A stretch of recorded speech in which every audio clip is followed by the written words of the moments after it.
కట్టుకున్న భార్య ప్రెగ్నెన్సీతో ఉంటే మాల వేసుకోవచ్చు. ఒక భార్యనే కాదండి, ఆ ఇంట్లో ప్రెగ్నెన్సీ ఉంటే ఎవరు మాల వేసుకోవచ్చు, ఎవరు మాల వేసుకోకూడదు అంటే భార్య ప్రెగ్నెన్సీ ఉండగా భర్త మాల వేసుకోకూడదు ఒకటి. ఎందుకంటే ఆవిడ దీక్షనే ఉంది. ప్రెగ్నెన్సీ అనే ఒక దీక్ష. మన ఇంట్లోనే మణికంఠుడు అమ్మవారు రాబోతున్నారు. కాబట్టి అక్కడ భర్త యొక్క అవసరం చాలా ఉంటుంది ఆ భార్యకు. ఖచ్చితంగా భర్త కూడా ఆమెతో పాటు కలిసి దీక్ష చేస్తున్నట్టే కలిసి ఉండాలి.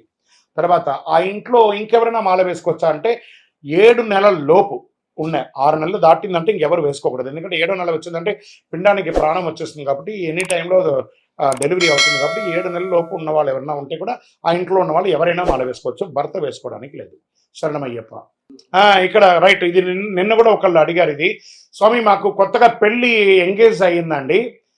దీక్ష తీసుకున్న తర్వాత నేను పెళ్లి చేసుకోవాలని అనుకుంటున్నాను అనే సమయంలో వీడు దీక్షను కాన్సన్ట్రేట్ చేసే బదులు వాడు ఫియాన్సీనే కాన్సన్ట్రేట్ చేస్తుంటాడు. ప్రతిరోజు ఆమెతో మాట్లాడడం, ఇక్కడ పూజ చేస్తున్నాను ఇది చేయడం. అప్పుడు అక్కడ బ్రహ్మచర్యం ఎక్కడ ఉంటుంది?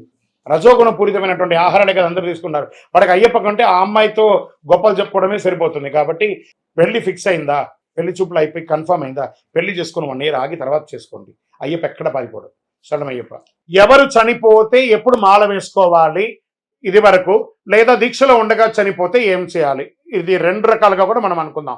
ఎవరు చనిపోతే అంటే తల్లిదండ్రులు చనిపోతే 1 year, భార్య చనిపోతే 1 year, పిల్లలు బంధువు అన్నదమ్ములు అందరూ చూసుకుంటే 48 రోజులు, దాయాదులు అయితే 13 రోజులు, ఆఖరికి మిత్రుడు చనిపోయినా కూడా 3 రోజులు ఖచ్చితంగా పాటించాలి.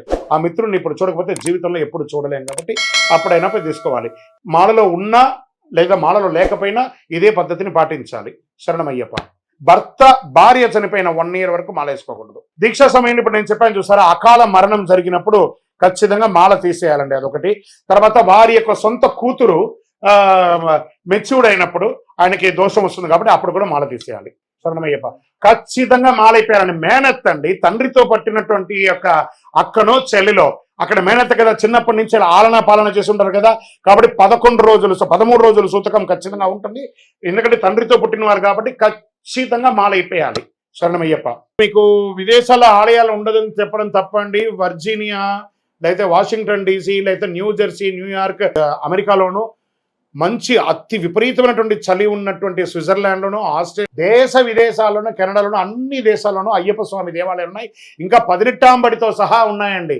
వనయాత్ర చేసే రకంగా కూడా ఒక 5 kilometerల ప్రయాణంతో పాటు ఏర్పాటు చేసినటువంటి దేవాలయాలు కూడా ఉన్నాయి.